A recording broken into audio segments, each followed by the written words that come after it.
dark, kindle the spark in me.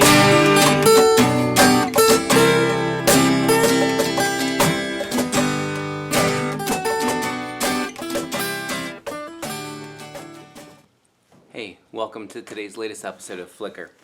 So there's this recurring event that will happen in our house from time to time, especially on rainy days when you can't go outside and play. And that's that I'll hear a thump, thump, thump, thump, thump coming up from down here in our basement. And one of my kids will come up, usually my son, who will hand to me whatever thing he's made out of Legos, something like this.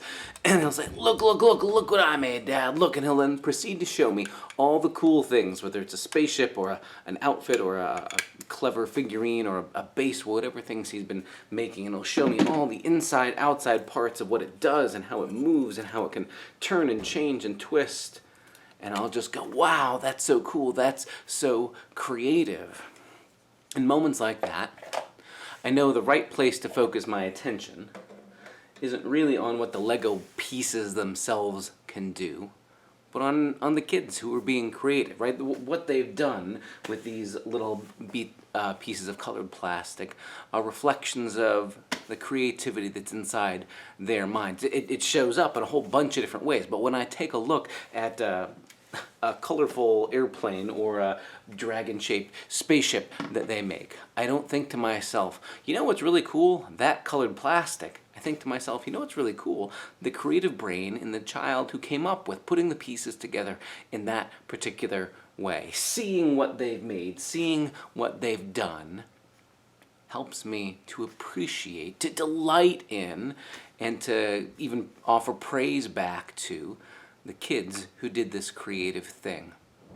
I want to think something like that is what's going on when Jesus continues on in what we call the Sermon on the Mount and looks at his followers and says, in the same way, let your lights so shine before others that they would see your good works and glorify your Father in heaven. We talked last time about how Jesus describes his followers. He says, you are the light for the world, right? So be shining out like a city on a hill or like a lamp on a lampstand that gives itself away to bring light to dark places. And Jesus then adds to that idea and says the whole point of that, the whole point of letting your light shine is that when people see you, they know the good things that we are a part of are really inspired by the clever and brilliant, delightful, compassionate, good mind of God. That we aren't the end point. That when people see whatever things we do in the world, the point isn't to make me the center of attention any more than when I take a look at the cool Lego things my kids make. The goal, the end point of the praise isn't, oh, what intelligent, clever plastic bricks these are, but to say, oh, there's a mind behind them that put these things together, that made them in such a way that they can do whatever things they do, open and close and shut and spin and twirl and whatever.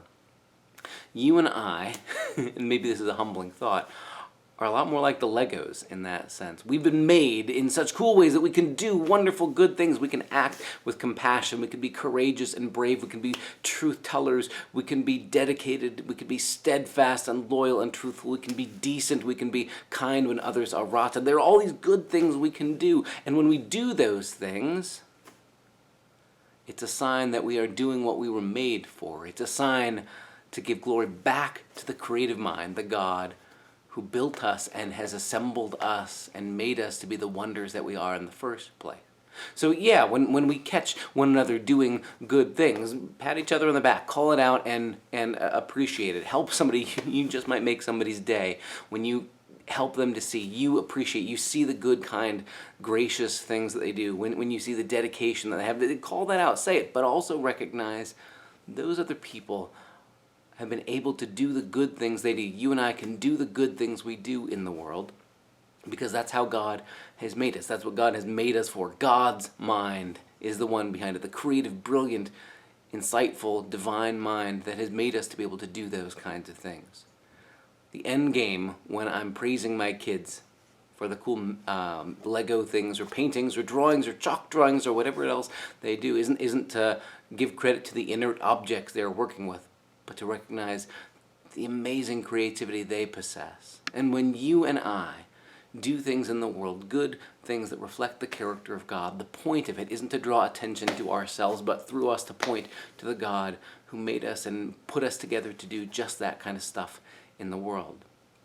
It's an awful shame, isn't it, when the focus ends with me, when I'm the center point, rather than letting me be the one through whom people see the goodness of God.